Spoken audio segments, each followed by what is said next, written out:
Now from the University of Okoboji, it's Okoboji Broadcast with Jeff Thee. Welcome to Okoboji Broadcast, everybody. I'm Jeff Thee. We're here at the Dickinson County Museum. Director Mary Dreyer is here with us today. And Mary, you have taken me to a whole new level to the lofty of history. heights, the lofty heights of Dickinson County history. This is the upper level of the Dickinson County Museum. And before a couple months ago, when I just happened to stop in, and you said, have you ever looked upstairs? Yeah. No, I had not.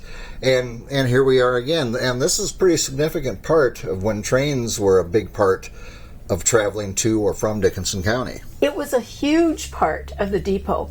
What many don't know is that the depot agents usually lived in the depots. Yeah. And many of the Chicago-Milwaukee line built their depots just like this, in this configuration.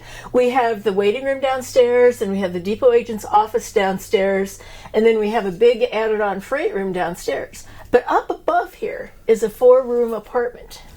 And it reminds me of much like churches would build a parsonage for their clergy. You know, that you don't have to go out and find a place to live, or you're working here. You're probably going to be working all hours. You might as well be living here. That's you're right. Going to. It was a perk of the job. Yeah. Or not, depending on your viewpoint. Yeah.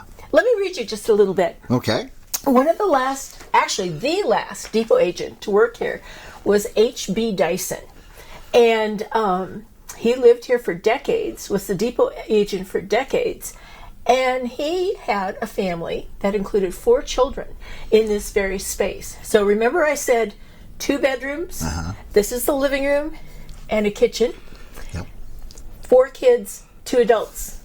Could there be a problem? And trains going on either side. I have this tune, the Brady Bunch. The Brady Bunch. Yeah. Yeah, but it's, I don't know, square footage total up here. I couldn't even guess. Maybe under 1,000 square feet, I would say. For sure. Yeah. I would say maybe 600. Yeah. Maybe 800 on a good day. Tiny little rooms. Tiny little rooms. Yeah. Well, if you like family togetherness, this was the place to be. Yes. Yeah. H.B. Dyson's son, Robert Dyson, wrote an article in the Palimpsest magazine, which was published in 1994. Okay. A nice long article called Cleaning the Fires and Working the Wires. And it was about living in this very space, growing up here. Wow. Yeah. Let me read you just a little bit about what it was like to live here. When my father, Harvey Brian Dyson, was appointed at Spirit Lake in the spring of 1937, our family lived in the depot. As part of his salary, the railroad provided living quarters on the 2nd floor. My parents, we 3 children, ages 16, 15, and 8, and within 2 years a baby sister, all lived in 4 rooms. The living room, kitchen, and 2 bedrooms were fairly typical for agents' quarters.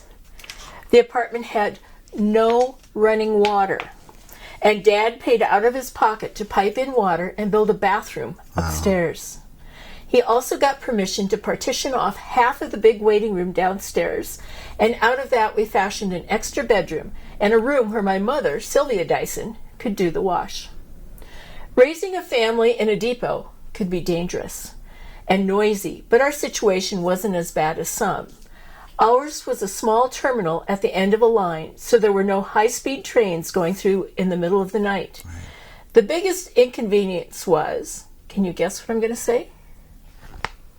What would be the biggest inconvenience that you can think of, Jeff? Have to do with trains? Or living here. Living here. Yeah. Sleeping space would come leaping to mind, but or me space. Or me. That would be a big one. I think for that me. one's out one of the windows. Yeah, no me space whatsoever. The biggest inconvenience, according to Robert Dyson, was for his mother on washing day. When a steam engine sat overnight in the station, condensation would build up in the smokestack. Then, when the engine started up, soot and smoke poured out, and particles clung to Mother's wash drying on the line. So her laundry schedule had to coincide to the train schedule.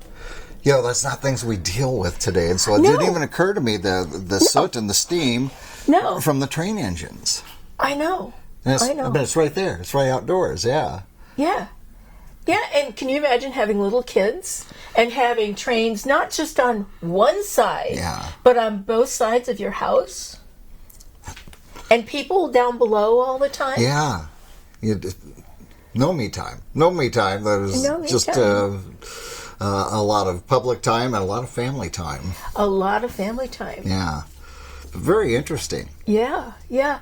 And I don't know if you're aware, Jeff, but the train yards were just to the north of here. Okay. Just half block north, where the Consumers Lumberyard is now. Okay. And in that space, there was the engine shed or engine house, which was a tall, skinny structure that the engine could fit in to be worked on. So that's where they would service it if it needed they to be serviced. serviced. They would service it there, Okay. and also there were a couple of other sheds there. And also this miracle of all miracles, the round table was there. Oh, yes. Or the turntable. Turntable. Which... Yeah, you can't back them up and make a turn and turn around and go. No, you can't. No, you can't do a 3-point turn with a steam engine. Right. Just does not work. Now, was that pretty common or was it at the end of the line? Or do you know, were there more? I imagine there's more turntables. I imagine there were. I grew up in Iowa Falls. Okay. And my family was a railroading family, so a big deal for us on Sunday afternoons was to go up to the train yards and see the roundhouse, which at the time I was a kid, it was about a quarter of a roundhouse left. And I don't know if the turntable was still there or not, but there had to have been one there. I would think most would have had to, to get, if they had multiple tracks, come in and get pointed the right direction and head out again. It's all. And then this whole idea, I didn't realize, but okay, so the train comes up from Des Moines. This is the end of the line from Des Moines, drops off its passengers, and then the engine goes on to the turntable to get that direction to get serviced, comes back out, gets turned around on the turntable, goes around on the siding. The passenger train cars are here. In the meantime, the conductor or somebody has moved the seats around. They've flipped them up so that the seats face the opposite direction. Right. Because I've thought, I've spent sleepless nights trying to figure out how did they turn the passenger cars. Yeah. They didn't. They flipped the seats Just inside. flip the seats. And then the engine would hook back up to the passenger cars and head on down to Des Moines again. Now, was it all passenger? Was there freight that came in that way, or was primarily passengers coming into the Iowa Great Lakes? It was both and. Okay. It was both and. The passenger trains actually came in on this side. Okay. And there was a siding so that the engine could hook up, after it turned around and hook back up to it. Right. And on the west side was where the freight track was. Okay. And my understanding is that there were also some sheds out there to store freight in addition to the big freight room downstairs. Sure. Now, I'm wondering in the...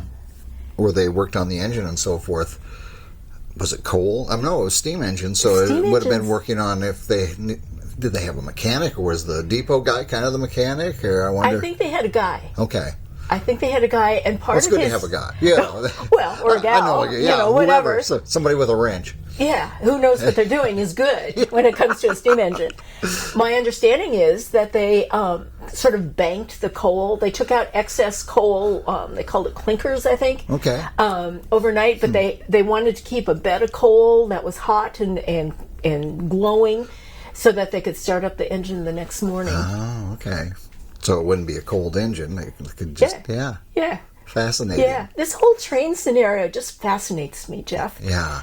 It's a culture that we just don't know about these days. We don't understand it. It hasn't been a primary mode of transportation in the United States for, I don't know, what was the last big train era? 50s maybe, or maybe 60s, I don't know. The last passenger train through here was in 1951. Okay. And the freight trains ended in the early 70s. Okay. So it's been a while. It has been, yeah. I know my mother, talking about traveling during or right after the Second World War, trains were, kind of the way to go. But then the automobile and then interstate systems came about, in the 50s, early 60s. And there went the trains. Yeah. Funny how the convenience changes. Yeah. Something that's so common. But there's something that's just really comforting about the idea of going on a train. Yeah. and talking with other people in the waiting room, and people who, I got postcards from my family, said Mama's going to be on the Milford train, the 105 Milford train. So probably every Friday they'd take Grandma to the depot so she could go and meet her son down in Milford, every Friday afternoon or something, and it would become a ritual, a routine. It was very easy, very inexpensive, and I'm assuming that if Grandma was going to be on the 105 train, the train would be there at 105. Right. Yeah, it's hard to think about when all the different modes that people use to come to Okoboji now, mostly automobile, but some do limited air flight, whether they're coming into Sioux Falls or even down to in Spencer, our little airport here in Okoboji. Sure. But that's primarily the way people get here. But back in the day, it wasn't. It was the trains. It was the way. We got a picture that shows people with all of their luggage. Now, their luggage wasn't the cute little roller things that we had. Big trunks stacked up higher than this ceiling, coming into the Arnold's Park Depot for the summer because people would come up and stay for an extended period. And that's the Emporium. Or by the Emporium. Right. Yeah. And when you think about all the things, the goods that were shipped out of here, the fish were shipped out of here, and the other depots along the line. The ice. That was huge, shipping the ice out of here, or out of Okoboji or Arnold's Park, wherever. But really, these depots were the hub of the community. And if the depot shut down, there wouldn't be much left. That's exactly right. Yeah. And just the steam itself, the fact that steam powered these, and steam was the way for powering a lot of different things at that time. Yeah. And then came the gasoline engine became more. It's fun, the evolution, I think, sometimes. But thank goodness, we've held on to these things, so we only don't just read about them in books. You can come touch it. Yeah, you can touch it, you can feel it. But I do have to say, Jeff, that you're in one of the mighty few who've gotten to come up here. The steps are pretty steep and scary and twisty and windy and narrow. They're and I don't know when this was built, but 1884 it was completed. Okay, so it's old. They're very reminiscent of, as I told you earlier, like our farmhouse would have been built by the Mennonites about that same era, about that thick. Yeah. I don't know if they had smaller feet back then, or just like that's enough people can crawl up there. Yeah. More like a ladder. Yeah. Yeah. But just the fact that a family of mom and dad and 4 kids, but we're used to a lot of conveniences now that back then. Yeah. Well, like I read, when they moved in here in 1937, there was no running water. Yeah. That's just boggles my mind. It does, doesn't it? Yeah. And, we had been just coming out of the Depression and just before World War II at that point. And hey, I want to tell you, Jeff, that tomorrow night, Steve Dyson, who is the son of the author of this article and the grandson of DB Dyson, who is the station agent here for decades, is going to be giving a talk as part of our History Lives series. It's going to be at 7 o'clock here at the museum. Okay. He's going to have slides. He's going to tell stories. Downstairs, right? Downstairs. Yeah, downstairs. We're not going to make you climb up the scary steps. Yeah. And it will be live streamed on Facebook. Okay. So you just have to go to Facebook at 7 o'clock and it should come up. Yeah. And later on YouTube. Fascinating. And just a reminder also that our Wednesday morning conversations are continuing 10 o'clock every Wednesday morning. Okay. They are so fun. I know they are. Now, any change in hours yet in the museum? Glad you asked that because there's been a drastic change in hours. Well, that's a good thing I asked that question. Yeah, we're on off-season hours now. So we are open Wednesdays from 10 to 3 or by appointment. Yeah, because I know you get a lot of researchers that come in here and we're always happy to open up. Yeah, and the archiving continues of getting things the logged. work continues. Yes. Well, history keeps happening, so you got to keep up with it somehow. That's a lot of catch up. A lot of catch up. That's right. All right. Well, thank you for sharing living quarters there at Dickinson County Depot, and the family that took care of it, and amazing. It's great, isn't it? Yeah. Great stories. Great stories, and what's fascinating is it just no need for it anymore. Yeah. So now an airport doesn't have the same character as this 1884 depot. That's exactly right. All right, Mary, thank you for taking time with me once again. It's always good, Jeff. I always enjoy it. Thanks for coming. My pleasure indeed. Mary Dreyer again, Director, Dickinson County Museum. You know what happens here? History comes alive, my friends, and you can take part in it right here at our Dickinson County Museum. Thanks, Mary, for being with us. We thank you for watching us right here on Okoboji Broadcast. Okoboji Broadcast from the studios at historic Arnold's Park Amusement Park is brought to you in part by the Scott Troutman State Farm Agency in Spirit Lake, Quest Wealth Management, a financial advisory practice of Ameriprise Financial Services, advisor Jan Spielman, AJ Spielman, and Erica Wachholz. The headquarters of the University of Okoboji is at the Three Sons, open Monday through Saturday 10 to 5 and Sunday from 10 to 4. Bank Midwest, dream big, plan wisely, live well. Lakes Regional Healthcare and Avera partner. Ruthven Locker at the Lake, where carnivores are welcome on Hill Avenue in Spirit Lake. Beck Engineering in Spirit Lake. Be Radiant Laser Skin Studio in the Okoboji Plaza in Okoboji.